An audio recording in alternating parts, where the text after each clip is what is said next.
ಹೊತ್ತು ಮಾತುಗಳನ್ನು ಕೇಳಿದ್ದೀರಲ್ಲ. ಈಗ ಪೋಷಕರು ಮತ್ತು ಮಕ್ಕಳೆಲ್ಲ ಒಮ್ಮೆ ಕೈ ಜೋಡಿಸಿ ನಿಲ್ತೀರಾ? ಪೋಷಕರು ಮತ್ತು ಮಕ್ಕಳೆಲ್ಲರೊಮ್ಮೆ ಕೈ ಜೋಡಿಸಿ ನಿಲ್ಲಿ.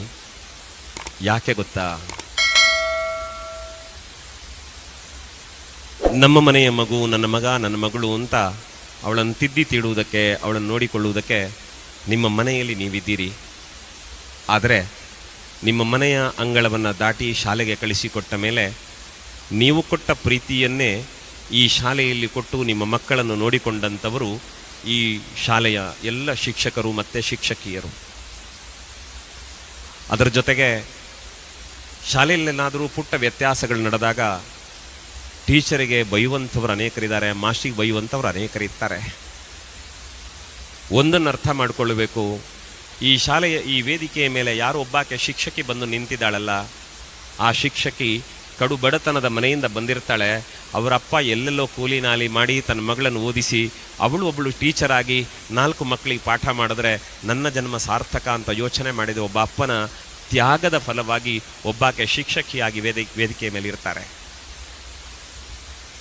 ತನಗೆ ಹಾಕ್ಕೊಳ್ಳಿಕ್ಕೆ ಒಳ್ಳೆ ಬಟ್ಟೆ ಬರೆ ಬಂಗಾರ ಯಾವುದೂ ಇಲ್ಲದೆ ಇದ್ದರೂ ಕೂಡ ಅಲ್ಲಿಲ್ಲೋ ಕೆಲಸ ಮಾಡಿ ಮಗಳಿಗೊಂದು ಸೀರೆ ತೆಗೆದುಕೊಟ್ಟು ನನ್ನ ಮಗಳು ಓದ್ತಿದ್ದಾಳೆ, ಡಿಗ್ರಿ ಮಾಡ್ತಿದ್ದಾಳೆ, ಅವಳು TCH ಮಾಡ್ತಿದ್ದಾಳೆ, ಇನ್ನೇನೋ ಮಾಡ್ತಿದ್ದಾಳೆ ಅಂತ ಅವಳು ಶಿಕ್ಷಕಿಯಾಗಿ ಆಗುವ ಕನಸು ಹೊತ್ತು ಸಾಗುವಾಗ ಅವಳಿಗೊಂದು ಸೀರೆ ಕಷ್ಟಪಟ್ಟು ತಂದುಕೊಟ್ಟ, ಅವಳ ಕಾಲಿಗೊಂದು ಗೆಜ್ಜೆಯನ್ನು ಇಷ್ಟಪಟ್ಟು ತಂದುಕೊಟ್ಟ ಒಬ್ಬ ಅಮ್ಮನ ಮಗಳು ಈ ವೇದಿಕೆಯಲ್ಲಿ ಟೀಚರ್ ಆಗಿ ನಿಮ್ಮ ಮಕ್ಕಳಿಗೆ ಪಾಠ ಮಾಡ್ತಾರೆ. ಅದು ಇಂಥ ಸಂಸ್ಥೆಗಳಲ್ಲಿ ದುಡಿಯುವಂಥವರು ದೊಡ್ಡ ಆರ್ಥಿಕವಾದ ಫಲಾಪೇಕ್ಷೆಯ ನಿರೀಕ್ಷೆಯಲ್ಲಿ ಇರುವುದಿಲ್ಲ. ಸಿಕ್ಕಿದ್ರಲ್ಲಿ ಸಂತೃಪ್ತಿಪಟ್ಟು ಈ ಜಗತ್ತಿಗೆ, ಈ ನಾಡಿಗೆ ಆದರ್ಶಪ್ರಾಯರಾದ ಮಕ್ಕಳನ್ನು ಕೊಡಬೇಕು ಅನ್ನೋ ಶಿಕ್ಷಕರು ಇವತ್ತು ವೇದಿಕೆಯಲ್ಲಿದ್ದಾರೆ. ಬಂಧುಗಳೇ, ನಿಮ್ಮ ಮನಸ್ಸಲ್ಲಿ ನೀವು ಸಂಕಲ್ಪ ಮಾಡಿ, ನಮ್ಮ ಮಕ್ಕಳಿಗೆ ಇಷ್ಟು ವರ್ಷ ಶಿಕ್ಷಣ ಕೊಟ್ಟಿದ್ದೀರಿ, ನನ್ನ ಮಗುವಿಗೆ ಒಂದು ಭವಿಷ್ಯವಾದ ದೊಡ್ಡ ಕಲ್ಪನೆಯನ್ನು ಕಟ್ಟಿಕೊಟ್ಟಿದ್ದೀರಿ, ನನ್ನ ಮಗುವಿನ ಬದುಕಿಗೆ ಉಜ್ವಲತೆಯ ಬೆಳಕನ್ನು ಹರಿಸಿದ ಪುಣ್ಯಾತ್ಮರು ನೀವಿದ್ದೀರಿ, ನಿಮಗೆ ಧನ್ಯವಾದ ಅಂತ ಒಮ್ಮೆ ಮನಪೂರ್ವಕ ಈ ಶಿಕ್ಷಕ ವೃಂದಕ್ಕೆ ನೀವು ಕೃತಜ್ಞತೆಯನ್ನು ಹೇಳಬೇಕು. 10ನೇ ಕ್ಲಾಸು ಬಿಟ್ಟು ಹೊರಟಿದ್ದೀರಿ ಮಕ್ಕಳೇ, ನಾಳದ್ದು ಪರೀಕ್ಷೆ ಬರ್ತದೆ, ಆಮೇಲೆ ನಿಮ್ಮ ಶಾಲೆ ಬೇರೆ. ಆದರೆ ಇವತ್ತಿನವರೆಗೆ ನಿಮ್ಮ ಎಲ್ಲ ಭಾವನೆಗಳಿಗೆ ಬೆಲೆ ಕೊಟ್ಟು ನಿಮ್ಮನ್ನು ಶಿಕ್ಷಕ ವೃಂದ, ಆಡಳಿತ ಮಂಡಳಿ ನೋಡಿಕೊಂಡಿದೆ. ಅವರೇನಾದರೂ ಒಂದು ಮಾತು ಗದರಿಸಿದರೆ ಅದರ ಹಿಂದೆ ನಿಮ್ಮ ಬದುಕಿನ ಕೀರ್ತಿಯ ಕನಸುಂಟೆ ಹೊರತು ನಿಮ್ಮ ಬಗ್ಗೆ ದ್ವೇಷ ಇಲ್ಲ. ಮುಂಬರುವ ಪರೀಕ್ಷೆಯನ್ನು ಒಳ್ಳೆ ರೀತಿಯಲ್ಲಿ ಬರೆಯಿರಿ. ಪ್ರಾಮಾಣಿಕವಾದ ಪ್ರಯತ್ನ ನಮ್ಮದು, ಫಲ ಕೊಡುವುದಕ್ಕೆ ಭಗವಂತನಿದ್ದಾನೆ. ಸೋಲು ಗೆಲುವು ಬದುಕಿನಲ್ಲಿ ಇದ್ದದ್ದೇ, ಬದುಕಿನಲ್ಲಿ ಧೈರ್ಯ ಕೆಡಬೇಡಿ. ಈ ಶಾಲೆ ಬಿಟ್ಟು ಹೊರಟು ನಿಂತ ಮೇಲೆ ಅಲ್ಲಿಂದ ಮುಂದಕ್ಕೆ ಜೀವನ ಪೂರ್ತಿ ನಿಮಗೆ ಯಾರೆಲ್ಲ ಪಾಠ ಮಾಡಿದ್ದಾರಲ್ಲ ಅವರ ನೆನಪನ್ನು ಮಾತ್ರ ಯಾವತ್ತೂ ಕಳ್ಕೊಳ್ಳಬೇಡಿ. ಅವರು ನಿಮ್ಮ ಮನಸ್ಸಿನಲ್ಲಿ ಯಾವತ್ತೂ ಅವರಿಗೊಂದು ಜಾಗ ಕೊಡಿ.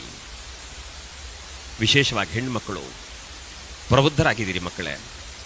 ಆಗಾಗ ಬಂದಾಗ ವಯೋಸಹಜವಾದ ಅನಾರೋಗ್ಯ, ದೈಹಿಕ ಸಮಸ್ಯೆಗಳು ನಿಮ್ಮನ್ನು ಕಾಡುತ್ತವೆ.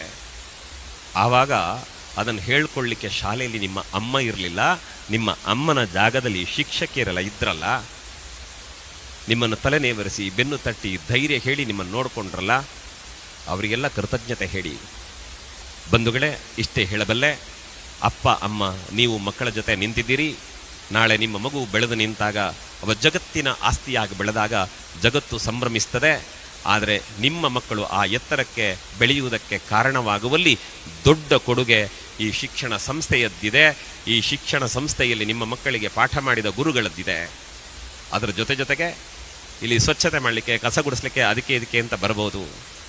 ಕಸ ಗುಡಿಸ್ತಾ ಇರಬೇಕಿದ್ರೆ ನಿಮ್ಮ ಮಗು ಬಂದರೆ ಯಾಕಾದ್ರೆ ಈ ಮಗು ಬಂತು ಅಂತ ಬಯಸಲಿಲ್ಲ, ನನ್ನ ಮಗು ಶಾಲೆಗೆ ಬಂದಿದೆ ಅನ್ನೋ ಕಾರಣಕ್ಕೆ ನಿಮ್ಮ ಮಕ್ಕಳಿಂದ ಆಗುವ ವ್ಯತ್ಯಾಸವನ್ನು ಸಹಿಸಿಕೊಂಡು ಕೆಲಸ ಮಾಡಿದವರಿದ್ದಾರೆ. ಶೌಚಾಲಯ ಸ್ವಚ್ಛ ಮಾಡಲಿಕ್ಕೆ ಇನ್ಯಾರೋ ಬಂದರೆ ನನ್ನ ಮನೆದು, ನನ್ನ ಮಕ್ಕಳದ್ದು ಅನ್ನೋ ಪ್ರೀತಿಯಿಂದ ಮಾಡಿದ ಕೆಲಸದವರು ಇರ್ತಾರೆ. ದಯವಿಟ್ಟು ಅಂಥವರ ಭಾವನೆಗಳನ್ನು ಗೌರವಿಸಿ. ಶಾಲೆಯಿಂದ ಬಸ್ ಇದ್ದರೆ ಒಬ್ಬ ಡ್ರೈವರ್ ನಿಮ್ಮ ಮಕ್ಕಳನ್ನು ಸುರಕ್ಷಿತವಾಗಿ ಮನೆಗೆ ಮುಟ್ಟಿಸುವ ಜವಾಬ್ದಾರಿಯೊಂದೇ ಕೆಲಸ ಮಾಡಿರ್ತಾರೆ. ಯಾರ ಕೆಲಸವನ್ನು ಇಲ್ಲಿ ಅಲ್ಲಗಳೆಯುವಂತಿಲ್ಲ. ಆದ್ದರಿಂದ ಈ ಶಿಕ್ಷಣ ಸಂಸ್ಥೆಗೆ, ನಿಮ್ಮ ಮಕ್ಕಳಿಗಾಗಿ ದುಡಿದ ಎಲ್ಲರಿಗೂ ಒಂದು ಕೃತಜ್ಞತೆ ಅಂತ ಮನಪೂರ್ವಕ ನಿಮ್ಮ ಮಕ್ಕಳ ಪಕ್ಕದಲ್ಲಿ ನಿಂತು ಕೃತಜ್ಞತೆ ಹೇಳಿ, ದೇವರು ಕೊಟ್ಟ 2 ಕೈಗಳಿಂದ ಎಷ್ಟು ಸಾಧ್ಯವೋ ಅಷ್ಟು ಜೋರಾದ ಚಪ್ಪಾಳೆಯ ಮೂಲಕ ಅವರಿಗೊಂದು ಧನ್ಯವಾದ ಹೇಳಿಬಿಡಿ.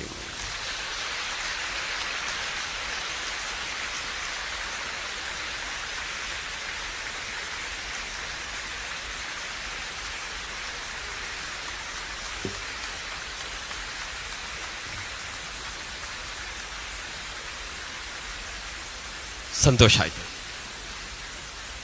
ಮಕ್ಕಳೇ,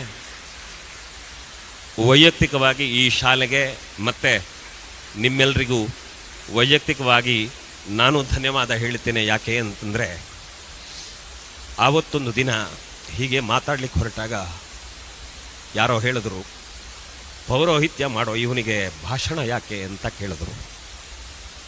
ಪೌರೋಹಿತ್ಯ ಮಾಡೋ ಇವನಿಗೆ ಭಾಷಣ ಯಾಕೆ ಅಂತ ಕೇಳಿದ್ರು. ಆದರೆ ನಿಮ್ಮಂತಹ ಸಾವಿರಾರು ಮಕ್ಕಳ ಜೊತೆ ಮಾತನಾಡಿ ನೀವು ಮನಪರಿವರ್ತನೆಗೊಂಡು ನಿಮ್ಮ ಅಪ್ಪ ಅಮ್ಮನ ಜೊತೆಗೆ ಸಂತೋಷವಾಗಿದ್ದದನ್ನು ನೋಡಿ ದೇವರ ಪೂಜೆಗೂ ಈ ಕಾರ್ಯಕ್ರಮಕ್ಕೂ ವ್ಯತ್ಯಾಸ ಇಲ್ಲ ಅನ್ನುವ ಭಾವನೆಯಿಂದ ನನ್ನ ಕರ್ತವ್ಯವನ್ನು ನಾನು ನಿರ್ವಹಿಸ್ತಾ ಬಂದಿದ್ದೇನೆ. ನನಗೆ ಸಂತೃಪ್ತಿ ಇದೆ. ನನ್ನ ಮಾತುಗಳಿಗೆ ಮೌಲ್ಯ ತಂದುಕೊಟ್ಟಂತಹ ನಿಮಗೆ ನನ್ನ ಧನ್ಯವಾದಗಳನ್ನು ಸಮರ್ಪಿಸ್ತೇನೆ. ನೆನಪಿರಲಿ, ಕಟ್ಟ ಕಡೆಯ ಮಾತಿಷ್ಟೇ. ಸ್ವಾಮಿ ವಿವೇಕಾನಂದರನ್ನು ಕೇಳಿದ್ರಂತೆ, ನಿಮ್ಮ ಗುರುಗಳ ಬಗ್ಗೆ ಏನು ಹೇಳ್ತೀರಿ ಅಂತ.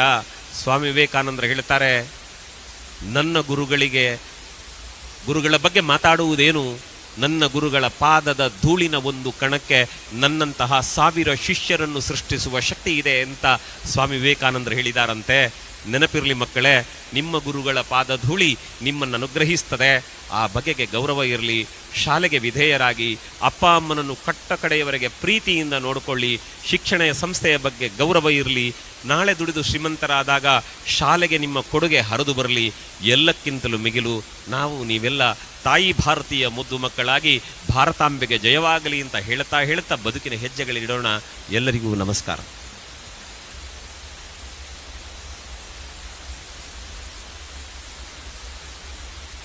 ಸೌಂಡ್ ಸಿಸ್ಟಮ್ನವರು ಒಳ್ಳೆ ರೀತಿಯ ಮೈಕ್ ಇಟ್ಟದ್ರಿಂದ ನಮ್ಮ ಮಾತು ನಿಮಗೆ, ನಿಮ್ಮ ಅಭಿಪ್ರಾಯಗಳು ನಮಗೆ ಕೇಳಿಸ್ಕೊಂಡಿದ್ದಾವೆ.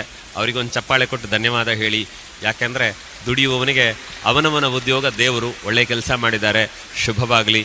ಜೊತೆಗೆ ಈ ನೆನಪುಗಳನ್ನು ಇನ್ನು ಮಾಧ್ಯಮಗಳಲ್ಲಿ ಅಲ್ಲಲ್ಲಿ ಕಟ್ಟಿಕೊಳ್ಳುವುದಕ್ಕೆ ವಿಡಿಯೋಗ್ರಾಫರ್, ಫೋಟೋಗ್ರಾಫರ್ ನಮ್ಮ ಜೊತೆ ಕೆಲಸ ಮಾಡಿದ್ದಾರೆ.